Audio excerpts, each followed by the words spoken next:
Hello everyone, my name's John and I'm wearing a small maroon beanie and welcome back to another album review. This week I'm reviewing the new Black Country New Road album, their debut album. For the first time it's called. Black Country New Road is a British post-rock / post-punk band who formed back in 2018 but only saw their first release in 2019. I had heard absolutely nothing about Black Country New Road until I just randomly saw on albumoftheyear.org that critics were giving their debut album incredible scores even before it released. Apparently 3 of the 6 songs on this record were released as singles prior to the album releasing. And yes, you heard me right, there's only 6 songs on this record, but it's still 40 minutes long, so these are gonna be some long ass songs. So let's just jump right into it.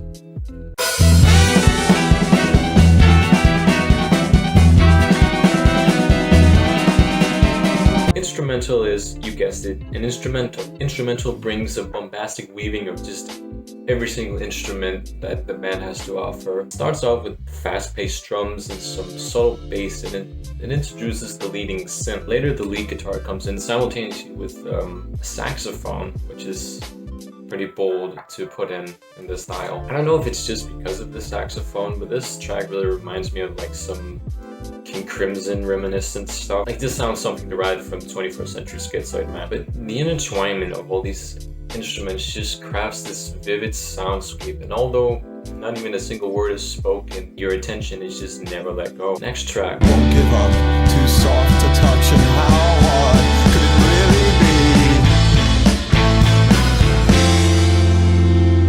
be? Athens France kicks you right in the face with a groovy ass first riff. I swear the guitar work on this track is just so brilliantly executed, and just the subtle saxophone in the background as well really adds something to that guitar riff. Athens France really sets the premise for how the singing is going to be in this record. The lead singer Isaac Wood delivers a pretty much, it's kind of like an almost spoken word poetry. It's almost just like he's talking instead of really singing, but it's just so enticing, and the way he delivers these words with such emotion, really incredible. And I mean, this spoken word style, it's very reminiscent of the 90s band Slint, which Black Country New Road have been compared to a million times already. Athens France has like an oscillating quality to its structure. It weaves back and forth in tempo. The song kicks off brutally and then builds up, then tones everything down, then it builds up again, then it takes a detour from the original motive, and then it cuts right back to that hard riff. Really, you're just taken on a whole journey listening to this track. The lyrics in this one I can't really decode. He, for example, interpolates a Phoebe Bridgers lyric in "Why don't you sing in an English accent?" Well, I guess it's too late now, which is copied from a lyric from Motion Sickness, I believe. There's also the mysterious line, "It's a one-size-fits-all hardcore cyber fetish early naughty sign. She sells matcha shots to pay for printing costs and a PR team."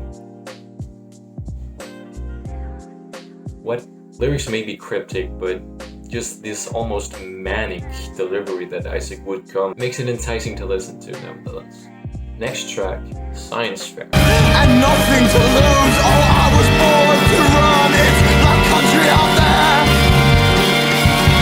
It's Black Country out there. Science Fair kicks off with a really heavily distorted guitar, and I mean very distorted. And later the brass instruments kick in, and the whole way through this song it's just, it has an almost sinister, foreboding quality to it. Like something terrible is culminating. The whole song just feels like, it's almost like the soundtrack to going insane.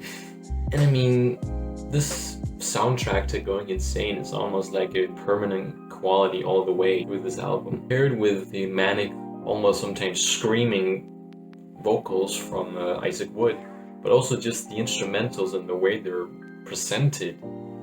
It sounds evil. I mean, the track just keeps building and building until like the ending bridge where Isaac Wood just screams, "It's Black Country out there!" And then the instrumental just goes off the rails. And just as soon as it comes, it also just stops. There's this grand build-up and this payoff, and then just it all dies. On this track, Isaac Wood speaks about meeting a girl at some science fair, and in the second verse, he seems to be saying that the girl was like stripper, exotic dancer or something. I mean, let me just read these lyrics for you. You tell me. "I saw you undressing.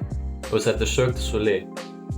It was such an intimate performance. I swear to God, you looked right at me and let a silk red ribbon fall between your hands. But as I slowly sobered, I felt the rubbing shoulders, I smelled the sweat and the children crying. I was just among crowded stands. Maybe he's just imagining the girl undressing. Maybe it didn't actually happen, I don't know. Another lyric I found pretty funny is, like I mentioned earlier, they're compared a lot to Slint, and apparently they're very self-aware of this. There's a direct line from Science Fair that says, "Just to think I could have left the fair with my dignity intact. I fled from the stage with the world's second best Slint tribute act." But yeah, this is just another wild ride from start to finish, and I mean, I still don't really understand the lyrics, but whatever, it sounds good, okay? Next track is Sunglasses. I'm bored and adequate. Leave Kanye out of this. Leave your searching in the cabinet. Sunglasses is the longest track on his record, spanning almost 10 minutes. This track spends like the first 1.5 minutes just setting a mood with this gritty guitar and this high-pitched drone sound. This drone sound, it just persists through the entire song. And then when it's done introducing this, it changes up, introduces this like little intricate, like almost dancing guitar riff.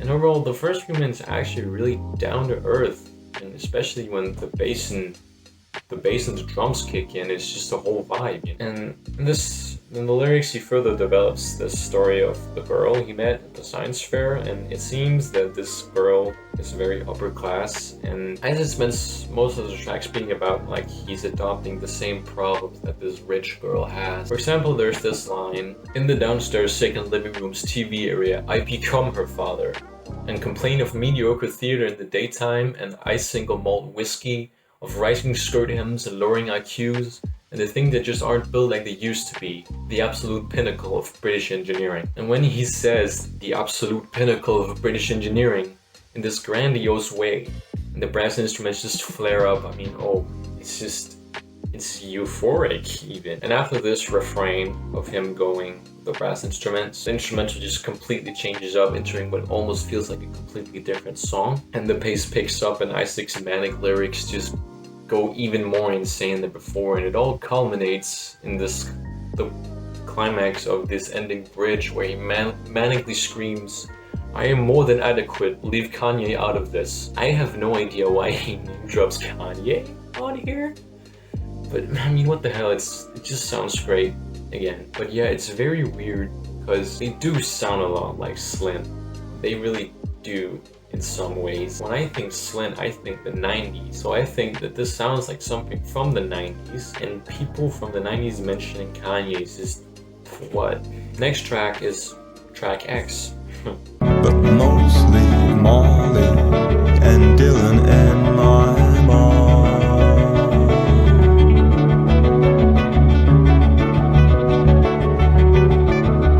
Track X tones it all the way down with another little delicate guitar riff and even bits of violin in there. It's also like a persisting saxophone progression that just plays in your right ear the entire time, like do, do, do, do, do, do. And that's the one thing I have to say about this record. Like, you almost need to listen to this with headphones, like the way the different instruments just bounce around in your head. Listen with headphones, okay? Isaac pulls some biblical references, specifically the story of Abraham and coincidentally Isaac. Probably know the story from the Bible where God forces Abraham to sacrifice his son. Isaac also brings some borderline suicidal lyrics. For example, "I know it was funny, but I was struggling too. I left my drink on the 18th floor. I thought about jumping in your face when you saw. I thought of my father and proving him wrong, and mostly Molly and Dylan and my mom." You know, a whole like, "I want to kill myself, but mom will be sad" kind of line. But overall, this song is just, it's very down-tuned, very relaxing almost in its delivery. After just these previous 4 tracks of just pure energy and up and down, getting thrashed around really, then track X is just a nice toning down and like really setting you off into the closing track, which coincidentally is up next. Opus.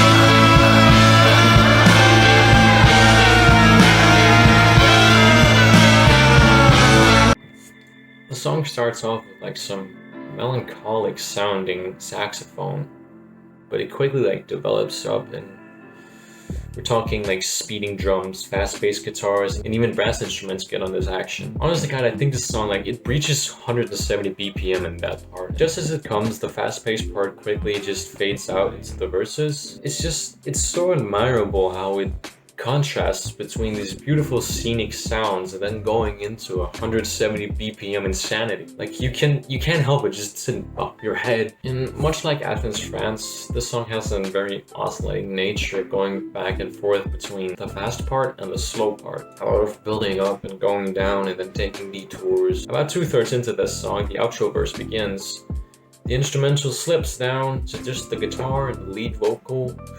And slowly the instruments draw back in, building up higher and higher until it almost explodes to this grandiose presentation of just violins and brass instruments. And Isaac just straight up like screaming. Not only does this song of course builds up to this moment, but it feels like the entire album was just developing to this big grand final. And it's just the most rewarding thing ever. And just this soundscape, it just rides the soundscape wave after it bursts, before it goes back to like the slow-paced saxophone-driven melody, before just slowly fading out. And I think the last lyric on this album sums it up pretty well.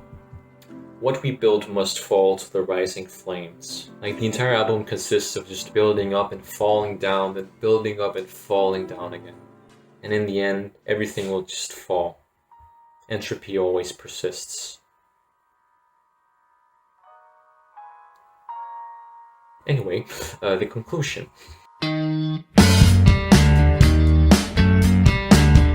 So, Black Country New Road debuts with just one hell of a record. Like, it's a record that will stay in my memory this entire year at least. And I think this has some staying power. Like, I feel this is gonna be a homestay classic. I mean, I must admit there are many points where they're very similar to Spiderland by Slint. It's a while since I've heard Spiderland, but I seem to enjoy this more than I enjoyed Spiderland last time I listened, but I have to come back to that. The album delivers like some very self-aware lyrics while also remaining very cryptic. You could probably read into these lyrics again and again and derive a different meaning each time. But the delivery overall and just the sonic quality makes up for whatever meaning the lyrics that I'm missing. Yeah. I'm gonna give this album a 9 out of 10. I mean, this is insane. I mean, wow. 9 out of 10 for Black Country New Road for the first time. Stay tuned for next time where I'll be reviewing the upcoming Slowthai record, TYRON. See you soon.